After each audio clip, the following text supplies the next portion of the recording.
අපි මාර විදියට ධාතු වන්දනා, දළදා වන්දනා ඒවට මාර විදියට ඇබ්බැහි වෙලා තියෙනවනේ හිරු, දෙරණ සහ සිරස මේ නාලිකා තුන දිගට හරහට මේව ප්‍රොමෝට් කරනවනේ. ඇත්තට මම අර එක වතාවක් කිව්වා මේ සුදත් අයියගේ වැඩසටහනක මම කිව්වේ තව ටික දවසකින් මේ මට බයක් තියෙනවා දැන් මේ නිසක සර්වඥ ධාතු කියලා එකක් පෙන්නනවා, කපිලවස්තු ධාතු පෙන්නනවා වගේ මුන් තව ටික දවසකින් පෙන්නයි කියලා යශෝදරාගේ කොණ්ඩ බූල් ධාතුව, මේ කාන්ත කාශ්‍යපගේ සෑදල ධාතුව මේක ඒ මට්ටමටම යන මට්ටමක් ආවනේ මේ ධාතු වන්දනා. දැන් තේරවාදීන් විශ්වාස කරනවා බුදුහාමුදුරන්ගේ කියලා කවුරු හරි කොහේ හරි ඉඳලා කියන මොකක් හරි ඇටකට්ටකට වැන්දම. දැන් මේක හරි පරිස්සම් වෙන්න ඕනේ. මොකද අර ඇන්ටන් ඇලොයි ෆියුරේ කියන ඔය ලුම්බිනි හොයාගත්ත කියන හොරා ඔව් වංචනිකයෙක් ඔහු අන්තිමට හොරෙක් බව ඔප්පු වෙලා සූසයිඩ් කරගත්ත කෙනෙක්. අශ්වයෝගේ දත්යවල තියෙනවා බුරුමේ හාමුදුරුවන්ට බුදුරජාණන් වහන්සේගේ දන්ත ධාතු කියලා.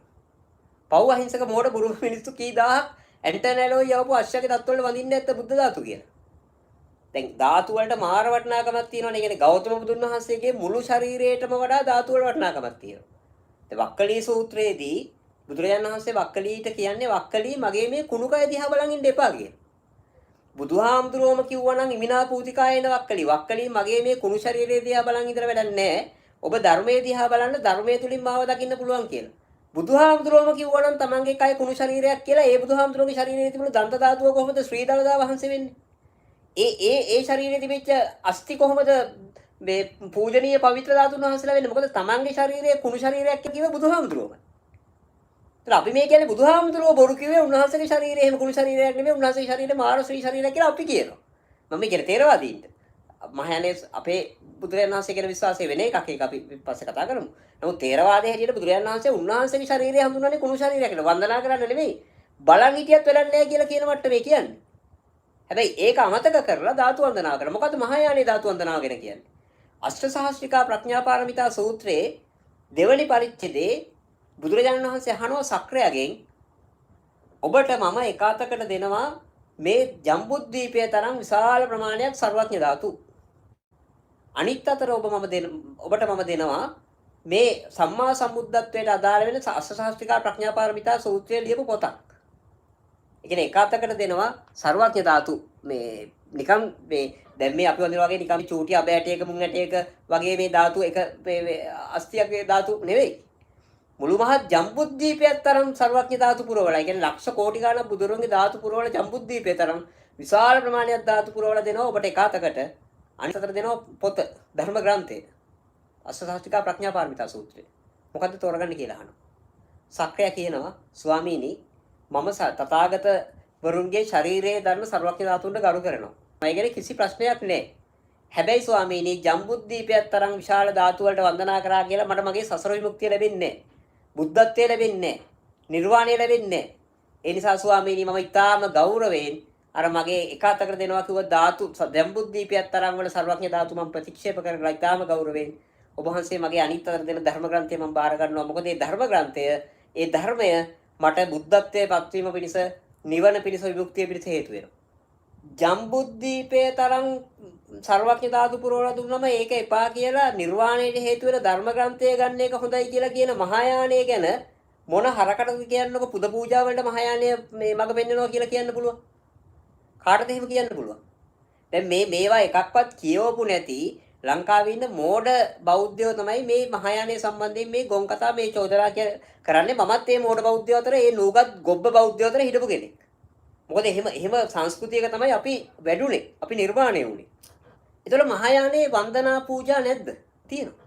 කවුරු හරි මේ ධර්ම මාර්ගය අභ්‍යාස කරන්න පටන් ගන්න කෙනෙකුට අර මොන්ඩසෝරි මට්ටමේ මුල්ලමාවිය සංවර්ධනය මට්ටමේ කෙනෙකුට පටන් ගන්න හොඳම පළවෙනි පියවර හැටියට යෝජනා කරනවා කරුණු 4ක් බෝධිචර්ය අවතාරය වගේ ග්‍රන්ථවල වන්දනා, පූජනා, පුණ්‍යානුමෝදනා, පාපදේශනා. ඒ කියන්නේ මේ සියලුම ධර්මකාය ඇතුළු ත්‍රිකායට සියලුම මේ බුදුවරුන්ට ඒ වගේම මේ බෝසත්වරුන්ට වන්දනා කිරීම. ඒක අපේ ආධ්‍යාත්මික වර්ධනයට හේතු වෙන පළවෙනි ප්‍රාථමික මට්ටමේ මොන්ඩිසෝරි මට්ටමේ පළවෙනි ආධ්‍යාත්මික අභ්‍යාසය. ඊළඟට පූජනා.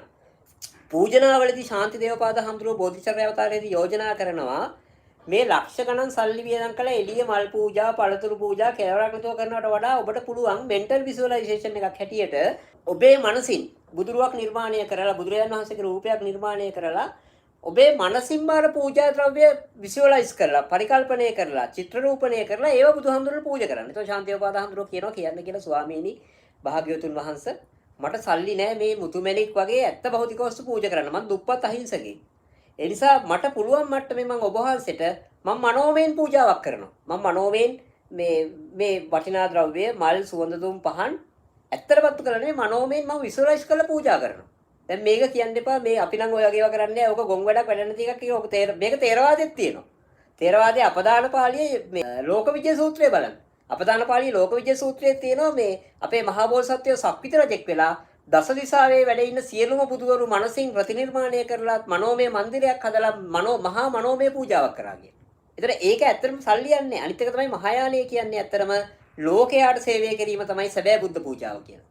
එතකොට දැන් මම කව වන්දනා පූජනා ඊළඟට පුණ්‍ය අනුමෝදනා. පුණ්‍ය අනුමෝදනා කියන්නේ ලෝකේ හැමදෙනාම කරන යම්තාක් යහපත් දේවල් තියෙනවා නම් මම මේ හැමදෙනාගේම පින් අනුමෝදන් වෙනවා. මම ඒකෙන් සතුටු වෙනවා. හතරවෙනි එක පාප දේශනා. මගේ අතින් වෙච්ච වැරදි තියෙනවා නම් මම ගහපු ගේම් තියෙනවා නම් මම කරපු තක්කඩි වැඩ බලු වැඩ තියෙනවා නම් ඒ සියල්ල මම මනසින් පාපොච්චාරණය කරලා මේ විශ්වයේ දැනටත් වැඩ ඉන්න බුදුවරු සහ බෝධිසත්වරුන්ට ඒවා නැවත නොකරන්න මම පාපොච්චාරණය කරනවා. මේක තමයි ඇත්තටම ක්‍රිස්තියානි ආගමේ කතෝලික ආගමේ මනස්ථාපනය කියලා ඒගොල්ලෝ ගන්නෙ. ඒගොල්ලෝ මේ මනස්ථාපනය කියන එක ගන්නේ ජේසුස් වහන්සේ බුද්ධ ශ්‍රාවකයෙක් කියලා අපි කලින් වතාවක් ගන්නාවක වෙන වැඩසටහන් වලත් කියලා තියෙනවා. මේ මහායාන බලපෑමත් එක්ක මහායානයේ තියෙන පාපදේශනා කියන එක තමයි කතෝලික අය මනස්ථාපනය නැත්තම් පව් සමා කර ගැනීම කියලා ගන්න. ඒ කියන්නේ ඒක මනෝවිද්‍යාත්මක තෙරපි එකක්, සයිකෝ තෙරපි එකක්, මනෝ චිකිත්සාවක්.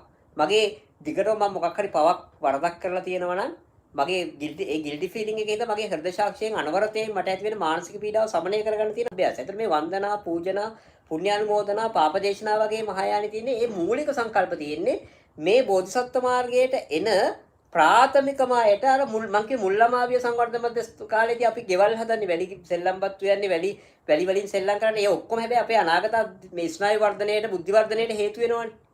ඒවා අපි දැන් නොකරට පොඩි කාලේ පොඩි ළමයි කරන සෙල්ලම්, පොඩි ළමයි පාවිච්චි කරන ක්‍රීඩා භාණ්ඩ, ඒ හදන ෆසල්ස්, බිල්ඩින් බ්ලොක්ස් වලින් කරන ඒවා හැම එකක්ම තාම සියුම්ම වක්‍රව සමහර වෙලාවට ඔබ මහාචාර්යවරයෙක් නම් ඔබ මහාචාර්යවරයෙක් වීමේ බුද්ධි වර්ධනයේ පදනම අර වැලිත් එක්ක කරපු සෙල්ලම් කරන එකත් එක්ක ආපු ස්නායු වර්ධනය.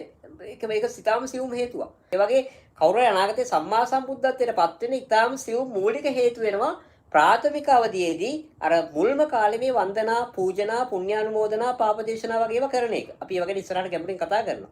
ඒතර මම මේ කිව්වේ නිකන් ආමිෂ 2.50 ඔය අර මහමෙවුනාවේ කරනවා වගේ ගොන් පළතුරු පූජා, ඒ වගේ ඒවා ඇත්තටම බුදුරජාණන් වහන්සේගේ නාමයෙන් කරන ඒ වගේ ඒවා මහායානයේ කිසිසේත් අනුමත කරන්නේ නැහැ. මහායානයේ පූජා යෝජනා කරනවා. ඒවා යෝජනා කරන්නේ ඇත්තටම මනෝවිද්‍යාත්මක සහ ආධ්‍යාත්මික අභ්‍යාස හැටියට. යමෙක් යම් පූජාවක් කරනවා නම් ඒකේ ප්‍රතිඵලයක් තියෙන්න ඕන. Tamanටත් බාහිර සමාජයට ප්‍රතිඵලයක් තියෙන්න ඕන. අපි කවදාවක යෝජනා කරා ලංකාවේ මිනිස්සුන්ට පුළුවන් නම් මේ ඔය ශ්‍රී මහ බෝධීන් වහන්සේ වන්දනා කරනවා. එතන බෝගහකට රුක්ෂයකට පූජා කරන්න ඕනේ පොහොරනේ. එන යමක් පූජා කරනවා නම් කාට හරි ඒකේ උපයෝගීතාවයක් තියෙන්න ඕනේ.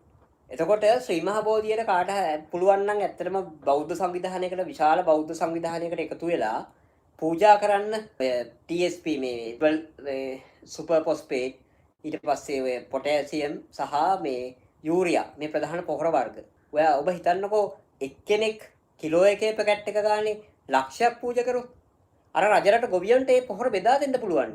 එතකොට ලංකාවේ ආහාර වලට යන වියදම සෑහෙන ප්‍රමාණයකට අඩු කරන්න පුළුවන් මේ වගේ අර්ථ සම්පන්න දැන් 84000 පහන් පූජා කරන වෙලාවේ ඇත්තටම ඔය වගේ පොහොර පූජාවක් කරලා ඒ පොහොර නොමිල බෙදා දෙන්න පුළුවන් නම් රජරට ඉන්න ගොවියන්ට අපේ මිනිස්සුනේ කොයිතරම් ප්‍රතිඵලයක් වෙයිද.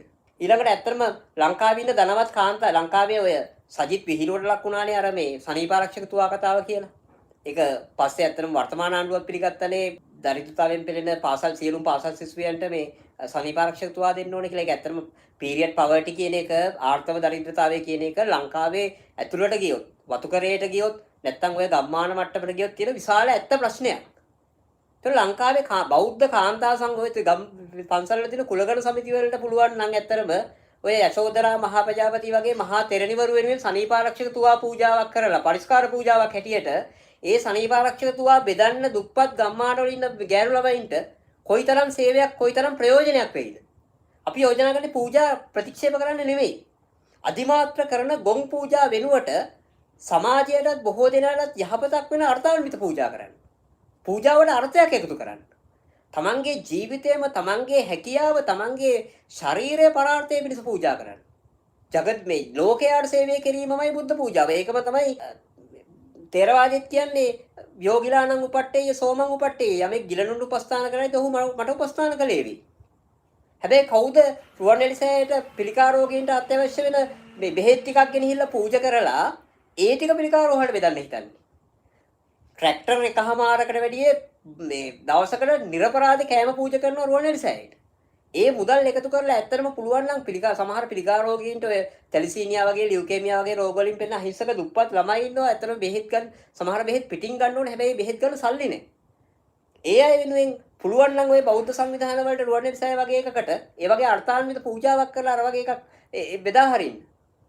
දැන් ලංකාවේ බලන්න මේ ගොන් පූජා හරහා ඇති වෙලා තියෙන தත්ත්වය අපි දකින්නවනේ කතරගම දේවාලය වගේ එකකට කොයිතරම් රත්තරන් පූජා කරනවද කියලා. අපි දැක්කනේ අර සමහර වැඩසටහන් වල ඔය චමුදිතගේ ප්‍රෝග්‍රෑම් එකකට මහපු ප්‍රධාන කපු මහත්තයා කියනවා පොඩි පොඩි රත්තරන් ගෙදර ගෙනියනවා කියලා.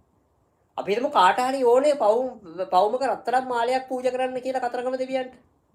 එයා ඒ මාලේ විකුණලා හරි ඒ මාලේ වටිනාකමට පාසල් උපකරණ ටිකක් අරගෙන ඒ ටික කතරගම දෙවියන්ට පූජා කරලා ඒක කතරගම දෙවියන් පිළිගන්නේ නැත්නම් වෙන කතාවක්. මම කියන්නේ පිළිගන්නේ නැහැ මම මේ යෝජනා කරන්නේ. ඒක දුප්පත් ළමයින්ට බෙදලා ඒ පින කතරගම දෙවියන්ට අනුමෝදන් කරොත් ඒක කොයිතරම් අර්ථාන්විත වැඩක් වෙයිද? අපි එහෙම හිතන්නේ එහෙම හිතන්නේ නැතුව පුද පූජා වලට අධිභෞතික මාර වටිනාකමක් දීලා අපි කියනවා මහායාන කියව පුද පූජා කරනවලු තේරවාදීව එහෙම කරන්නේ නැහැලු. ඉතින් මම කියන්නේ මම මේ කිව්වේ වෙන මොකුත් නෙමෙයි මේවා ඔබ ටිකක් ගැඹුරින් තේරුම් ගන්න උත්සාහ කරන්න. ඒතර ඔබට තේරෙවි ඇත්තටම මේ බුදුරජාණන් වහන්සේගේ ඉගැන්වීමට වඩා කිට්ටු මේ තේරවාදයේද මහායානයේද කියලා.